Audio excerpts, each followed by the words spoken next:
¿Cómo están? Qué gusto saludarlos este lunes en una nueva emisión de La UNAM Responde. Hoy que es 10 de octubre, fecha en que se conmemora el Día Mundial de la Salud Mental, un aspecto del que afortunadamente cada vez hay más información, del que hablamos cada vez más y en el que pues es indispensable poner mucha atención para que podamos hablar también del desarrollo y del bienestar integral de las personas. Como cada día les recordamos que nuestras vías de comunicación están abiertas para que sigamos haciendo juntos este programa. Ustedes decidan cuál prefieren y háganos llegar sus dudas y sus comentarios. Comenzamos.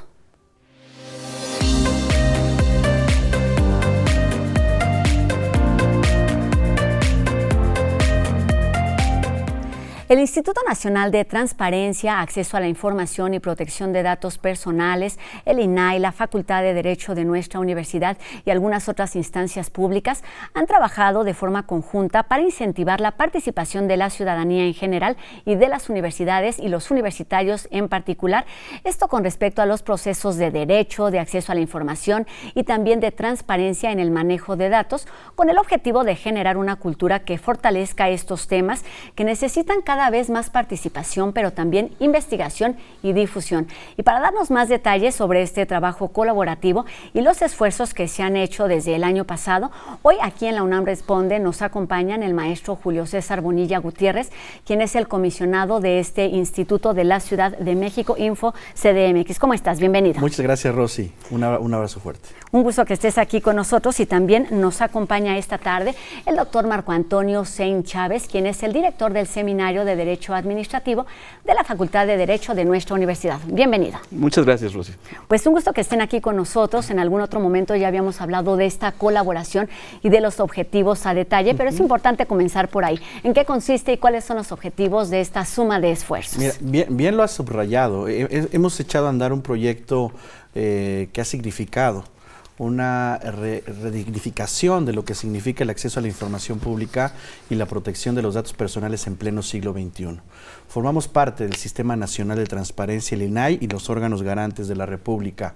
Pero todos y todos tenemos la convicción de que una alianza estratégica con la Universidad Nacional Autónoma de México era elemental para justamente intensificar el conocimiento de la transparencia, vinculado con la rendición de cuentas, el combate a la corrupción, la construcción de buen gobierno, de una buena administración, pero también lo que significa la protección de los datos personales, vinculado con la dignidad de las personas, la autodeterminación informativa y la protección de datos biométricos, por ejemplo, en una era que es la digital, la cuarta revolución industrial, donde cada vez más se intensifica las interacciones de la humanidad con las máquinas. Y donde van surgiendo además cada vez más retos de forma cotidiana que no están planeados y que pues obviamente no se ha hablado de ellos de forma legal. ¿Por qué es importante esta colaboración pensando en pues como en los objetivos de cada una de las instituciones? ¿Qué aporta cada una de ellas? ¿Cuál es la visión? Bueno, por una parte tenemos a los 33 organismos garantes, el nacional y los 32 de las entidades federativas, que son quienes en el día a día ejecutan todo aquello que se ha regulado en el Estado mexicano, básicamente para el acceso a la información pública, para la protección de datos personales. Y tenemos por otra parte a la academia, a la Universidad Nacional, y también ha habido una suma de esfuerzos de otras universidades, y desde ahí podemos generar a partir de nuestras tres finalidades primordiales, que son la docencia, la investigación y la difusión de la cultura, precisamente eso: enseñar, investigar y difundir todo ese conocimiento entre toda la sociedad, para que estos organismos garantes vean facilitado su trabajo y nosotros también podamos tener un beneficio a partir de lo que ellos hacen y así beneficiar a la sociedad, que es a quien nos debemos finalmente. Se trata de construir sociedades, de construir ciudadanías responsables, participativas, de construir también una democracia que sabemos pues sigue en camino, pero es importante hablarlo, como bien dices, desde la universidad, y en este sentido o con esta finalidad tienen actividades muy específicas como fueron las semanas universitarias por la transparencia. ¿Qué es exactamente y cuáles son los objetivos? Es un proyecto que se origina, gracias Rosy, es un proyecto que se origina a partir de una idea concebida en el INAI. en la que nos invita mi querido amigo Adrián Alcalá, comisionado nacional, que parte de Sociedad Abierta y que involucra a las universidades del país. Cuando conversamos el tema, identificamos, como bien lo has señalado tú, que las universidades, no solamente de México, sino del mundo, han significado el espacio por excelencia de libertad, donde triunfa la razón y se reinventan y se transforman las sociedades. Tenemos que enfocar nuestra energía como instituciones del Estado mexicano en un sector tan importante como es el universitario. Y cuando Adrián y yo platicamos en primera instancia este proyecto, decidimos que la estrategia le echáramos a andar en la Universidad Nacional a partir de un convenio de colaboración que bien dimos a conocer aquí, y que el director de nuestra querida Facultad de Derecho, don Raúl Contreras Bustamante, en coordinación con mi amigo Antonio Saint, nos permitió presentar el proyecto, el relanzamiento de Sociedad Abierta en el aula magna Jacinto Pallares de la Facultad de Derecho de la UNAM. Y a partir de ahí, el efecto fue dominó. Cuando presentamos el proyecto en el Sistema Nacional, pensábamos ir solamente a una universidad de las 4 regiones. Levantaron la mano en una primera etapa 10 universidades de autónomas de la República. Fue un trabajo muy intenso durante un mes, pero debo anticiparte, seguramente lo platicaremos un poco más adelante, ya tenemos abierta la convocatoria 2023, en donde vamos justamente a relanzar el proyecto en su segunda etapa para alcanzar las 32 entidades federativas y sus universidades autónomas. El objetivo es entonces ir creciendo, tener cada vez un mayor alcance, no solamente en cuestión de participación y de audiencias o de públicos o de universitarios que escuchan, sino también de universitarios que participan, que proponen, que critican, que dialogan. ¿Cómo fue esta experiencia en el sentido justamente de no solamente escuchar, sino de proponer, y de los temas que se pues abanderan desde el otro lado de las instituciones oficiales? Finalmente, el entusiasmo que se generó en todas las comunidades universitarias, en estas 10 comunidades universitarias, fue una razón suficiente para enorgullecernos, para a partir de ahí buscar seguir creciendo este proyecto como se está haciendo y como ya adelantó mi amigo el comisionado Bonilla, y como lo señalaba el doctor Contreras Bustamante en la Facultad de Derecho, a partir de la universidad, de las universidades, es donde se genera ciudadanía, y esa generación de ciudadanía no nada más es una ciudadanía que esté consciente de las cosas, sino que además participe, que sea una ciudadanía que esté inmersa en la cosa pública, y que todas las comunidades vayan hablando de estos temas, se vaya hablando de conceptos tan importantes como puede ser la transparencia proactiva, que muchas veces no se practica, hay mucha reticencia, no solamente en las instituciones públicas, sino también en otras que reciben recursos públicos y que a veces no consideramos instituciones públicas. Entonces necesitamos generar esa conciencia, generar esa ciudadanía, y a partir de ahí, en todas las comunidades universitarias, llevar esa difusión a todos los lugares en donde están asentadas y en donde las universidades son un polo de desarrollo. A veces escuchamos estos conceptos y me parece que puede malinterpretarse o quedar como muy abierto este concepto de construir ciudadanía, el que acabas de mencionar, transparencia proactiva, acceso a la información. ¿Cómo aterrizarlos, cómo materializarlos, cómo hablar de cuestiones prácticas que podemos hacer y tener muy claras en el día a día, no solamente en cuestión, digamos, de conocimiento, sino en la vida práctica, en la vida universitaria? Es una gran pregunta, Rosy. Abriendo las puertas de las instituciones, abriendo el diálogo con los jóvenes universitarios, en este caso, abriendo nuestra mente, porque justamente en este recorrido que hicimos por las primeras 10 universidades, escuchamos un sinnúmero de propuestas que justamente nos permiten revisar de manera crítica lo que hemos hecho como instituciones hacia el futuro. Y de eso se trata, de que convivamos con la comunidad universitaria que, como se puede ver en las proyecciones, se llenaron, y te lo digo por convicción, los principales auditorios de estas grandes universidades del país.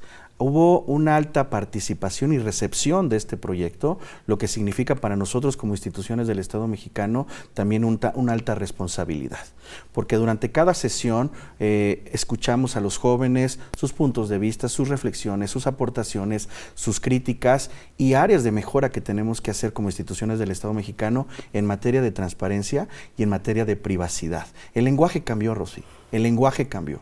Hoy, en el pleno siglo XXI, la transparencia y la privacidad son triunfos democráticos y son valores de la República. Y cada uno tiene diversos núcleos o dimensiones. La transparencia, como te dije hace un rato, está vinculada con el acceso a la información pública, con la rendición de cuentas, con el combate a la corrupción, con la creación de un buen gobierno. Y la privacidad con la protección de los datos personales, con la autodeterminación informativa, con la dignidad de las personas. Pero si me apuras, con la revolución digital, con los metadatos, con los macrodatos, con la inteligencia artificial, con los algoritmos, con el Internet de las cosas, etcétera, con las redes sociales. Y justamente en esta parte particular, los jóvenes han tenido una altísima participación porque hoy son nativos digitales y necesariamente tienen una alta participación en democracia. Tienen puntos en común, pero estamos hablando de dos grandes universos que son primero los jóvenes, que no son los mismos los jóvenes de un lugar que del otro, de la ciudad, de zonas urbanas, en fin, pero además de otra característica que son las universidades públicas, privadas de la Ciudad de México, pero de Veracruz. ¿Qué es lo que los caracteriza? ¿Qué es lo que hace común a estas juventudes, a estos participantes, en términos justamente de construcción de ciudadanía? ¿Qué los une? Que vivimos la misma realidad. Finalmente vivimos con estos 33 organismos garantes, tenemos los mismos derechos y es ahí donde esta visión sin ningún tipo de discriminación nos lleva a decir el estudiante de la universidad privada en Veracruz tiene los mismos problemas muchas veces que el estudiante de la universidad pública en Tabasco. Y es ahí donde llegan estos proyectos a difundir este conocimiento. Y respecto de la pregunta particular que hiciste, Rosy, hace un momento, ¿qué es la transparencia proactiva? Precisamente el proyecto es eso, ir y decirles de qué se trata. Un ejemplo muy coloquial, hay muchas solicitudes de información pública en cualquier institución. ¿Por qué en cada solicitud generar de nuevo la información y por qué no publicarlo en el portal? Y que cualquier persona, sin tener que hacer una solicitud, pueda acceder a saber qué salario tiene tal persona. Lo dejamos alojado en el portal y de esa manera proactivamente estamos siendo transparentes y finalmente vamos hacia algo y tal como se llama el proyecto, Sociedad Abierta, la gran pretensión de todo esto es ir hasta un estado abierto, en donde toda la cosa pública sea de acceso para todas y para todos, y que finalmente esos problemas que son comunes a todas y a todos puedan tener alguna forma de resolverse por todas y por todos de una manera institucional, de una manera proactiva y de una manera en que esa generación de ciudadanía tenga un resultado tangible y que finalmente también esos valores democráticos se vean en todo momento promovidos y protegidos por el Estado mexicano y por sus instituciones. Hablamos o hablan también de dos temas que son como muy generales, que son, por un lado, la información, la digitalización, pero también la participación. ¿Cómo lograr que todos estos conceptos, que no son conceptos, sino son realidades y son también al mismo tiempo problemáticas complejas por todos los factores que involucran, estén sobre la mesa, estén hablando un mismo lenguaje para generar lo que decíamos, no solamente reflexión, sino también participación? Es una gran pregunta también esta. Hemos insistido como instituciones del Estado mexicano en la famosa pedagogía de la transparencia y el de la protección de los datos personales. Y debo decirte, Rosy, que hay un alto compromiso, o encontramos un alto compromiso por parte de nuestra querida Universidad Nacional, con sus autoridades, nuestro querido rector, su secretario general y naturalmente el abogado general, cuando le propusimos la firma de un convenio de colaboración. Cosa que se replicó y se ha replicado con mucho éxito en la Facultad de Derecho de la UNAM, con el doctor Raúl Contreras Bustamante y con mi amigo Marco Antonio Saint. ¿Y sabes? En las universidades que hemos visitado, quien ha encabezado los trabajos de este tipo de ejercicio han sido los rectores y rectoras. Es decir, hay un ejercicio de un compromiso democrático que transforma justamente las ideas en acciones, es poner los derechos en acción, porque no solamente se trata de hablar en el plano conceptual, normativo, constitucional, sino de cómo justamente el derecho de acceso a la información pública, el derecho a la protección de los datos personales impacta en el día a día de las y los ciudadanos mexicanos y de manera particular en las comunidades universitarias. Norberto Bobbio tenía mucha razón. Tú que hablas sobre un tema central que es democracia. Yo lo escribía en 1984 en su obra El futuro de la democracia. La transparencia es el ejercicio del poder público en lo público cuando hablamos de democracia. Y la privacidad se trata de la autodeterminación informativa de todas y de todos nosotros, más aún hoy en una era que es digitalizada y que justamente trasciende las fronteras del aparato estatal de cualquier sociedad. Respondiste también un poco una pregunta que no te había hecho con respecto a cómo identificar y cómo hacer convivir estos temas que pueden ser contrastantes, que va entre lo público y lo privado para poder coincidir en ambos ambientes. Y pues nos vamos a la siguiente pregunta directamente, que tiene que ver pues con estas semanas dedicadas a los universitarios. Se dio ya la primera etapa en donde la UNAM estuvo presente, en donde estuvieron además otras 9 universidades, pero pues es un proyecto de mayor alcance que forma parte de este proyecto Sociedad Abierta. ¿En qué consiste y cuáles son los objetivos? Consiste en ir a cada una de estas comunidades universitarias a partir de una convocatoria que se publica y en la cual se suman de manera voluntaria, ir con mesas, ir y con el compromiso que se ha encontrado con las máximas autoridades de cada una de ellas, generar esta tendencia de platicar sobre estos temas, primero.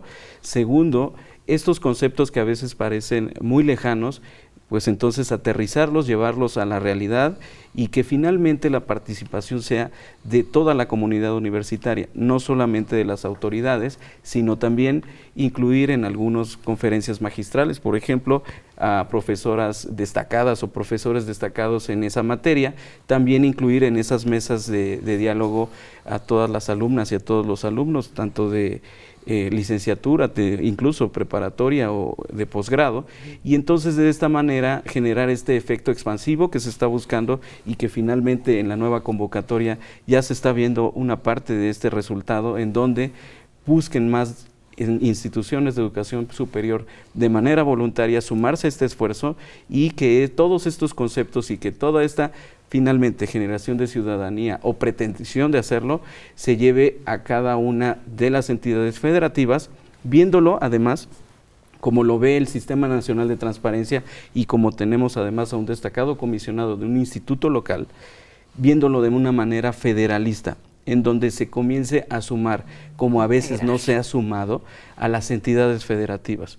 Necesitamos tener una visión en donde escuchemos las necesidades de cada región, porque igualmente hay necesidades diferentes, aunque los problemas son comunes, también hay necesidades diferentes, y de esta manera sumar a todos y que este federalismo que siempre hemos dicho, y a partir de los años 90 en el Estado mexicano, que se iba a promover y que a veces no se ha hecho, hacerlo de una manera tangible y hacerlo con la suma de los esfuerzos de instituciones del Estado mexicano y con instituciones académicas de muy alto prestigio. ¿Qué es lo que se busca? ¿Cómo se eligen a las siguientes universidades, las siguientes instituciones que estarán participando? Ha estado o va a aparecer el correo en donde pueden inscribirse, pero ¿cuáles son, digamos, los requisitos para realizar esta selección y esta colaboración? Pues son muy sencillos, en realidad, que levanten la mano, que digan que están interesados en formar parte de este gran proyecto. Naturalmente, ameritamos una serie de elementos logísticos elementales para realizar este tipo de estrategias, y de lo que se trata es, como bien me decía mi amigo Marco Antonio Seid, fusionar la academia, la investigación y la difusión de la cultura universitaria con las líneas y ejes de acción del Sistema Nacional de Transparencia, para alcanzar juntas y juntos los objetivos que en democracia se aspiran a tener en un Estado democrático y constitucional como el nuestro. En el expediente democrático en México todavía hace falta mucho por hacer y entender todas y todos que la democracia no se agota, como tú lo dijiste hace un momento, con otras palabras, en el día de las elecciones o en procesos electorales. La democracia es mucho más que eso. Es una forma de vida, es una forma de gobierno en que la gente tiene que participar de manera cotidiana, de manera permanente, activa. ¿Para qué? Para controlar democráticamente a sus gobiernos con los instrumentos convencionales y constitucionales que tenemos.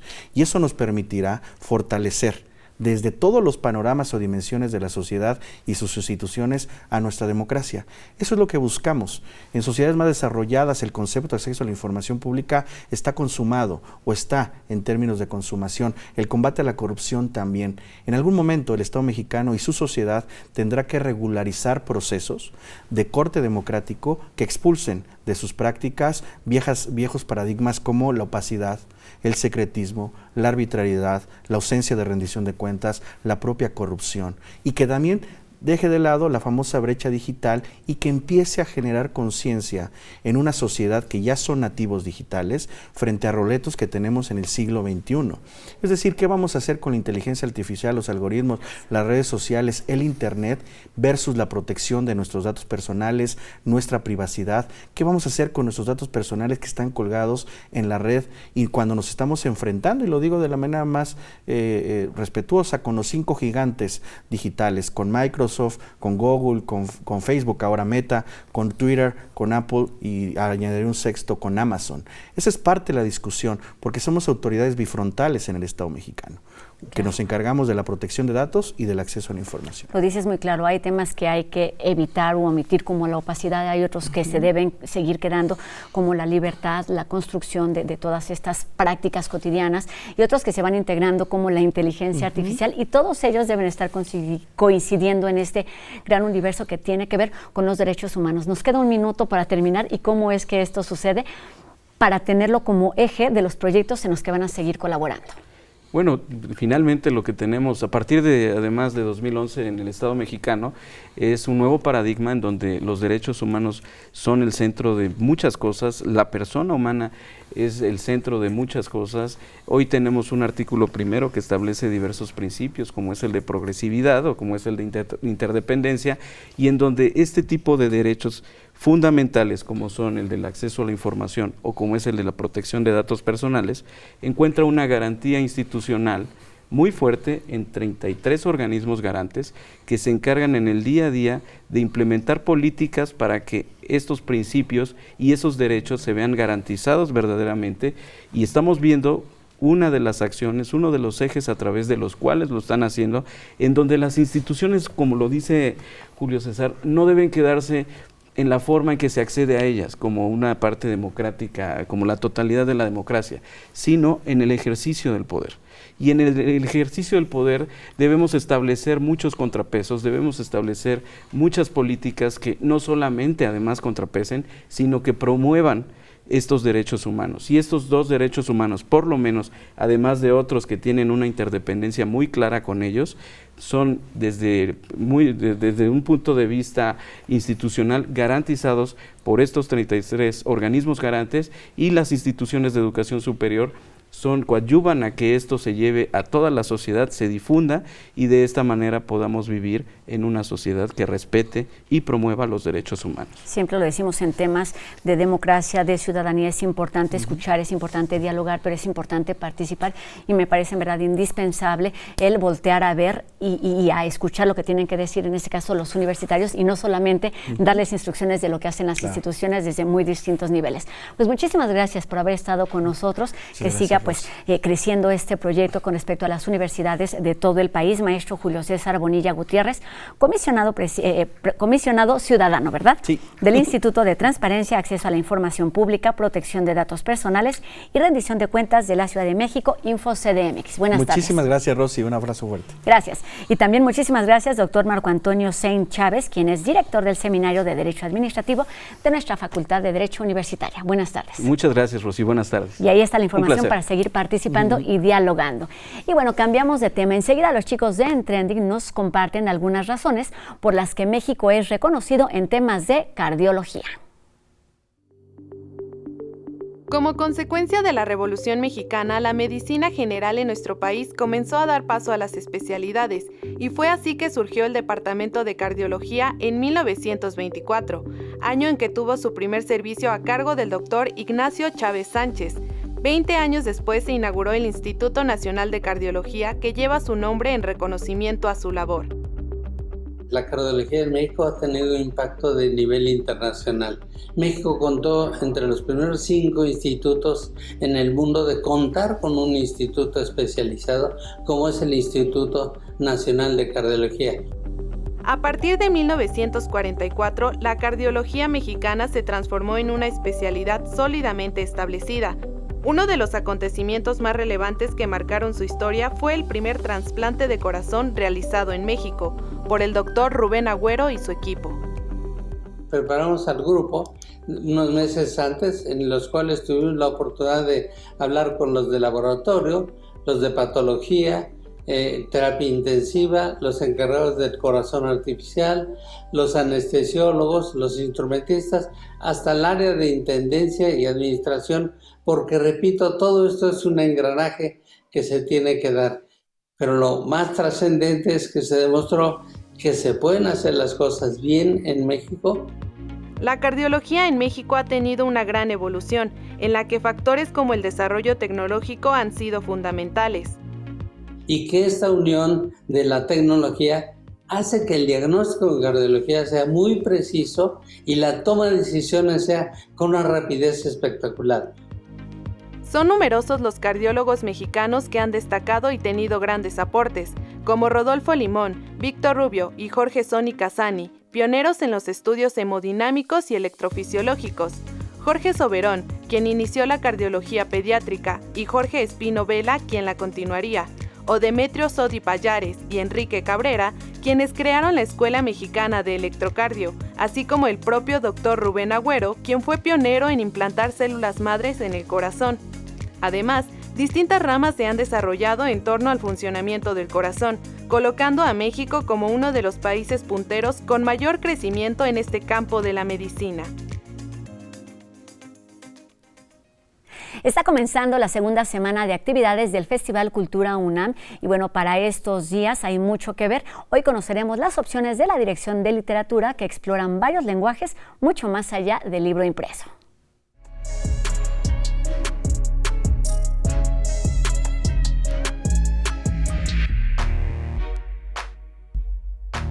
Hola, yo soy Anel Pérez y quiero invitarles a todas las actividades que vamos a tener desde literatura y fomento a la lectura en el marco de esta edición del Festival Cultura UNAM. ¿Qué vamos a hacer con literatura? Pues salirnos del libro, salirnos de las formas clásicas literarias para encontrar ahí donde la forma y el lugar es distinto en la literatura.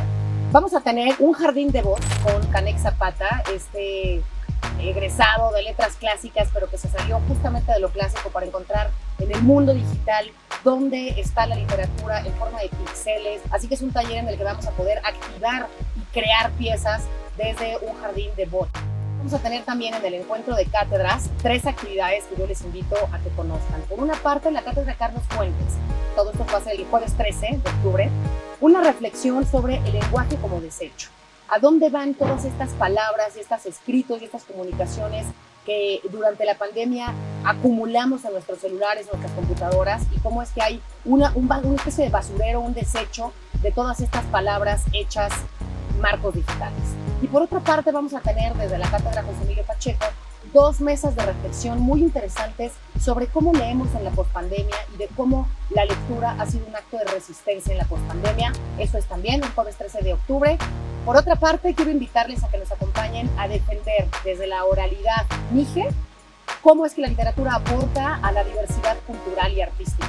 Así que les invito, no se lo pueden perder, a escuchar a Humantuk Xupe, un colectivo Mije que justamente hace desde la música y la tradición oral Mije una defensa desde el activismo con música, particularmente con trompeta. Esto va a ser el 14 de octubre aquí en el Centro Cultural Universitario.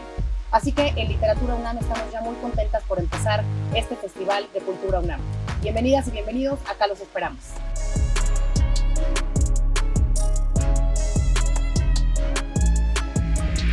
Una invitación abierta para dejarnos sorprender por algunas o muchísimas de las actividades de esta primera edición del Festival Cultura UNAM.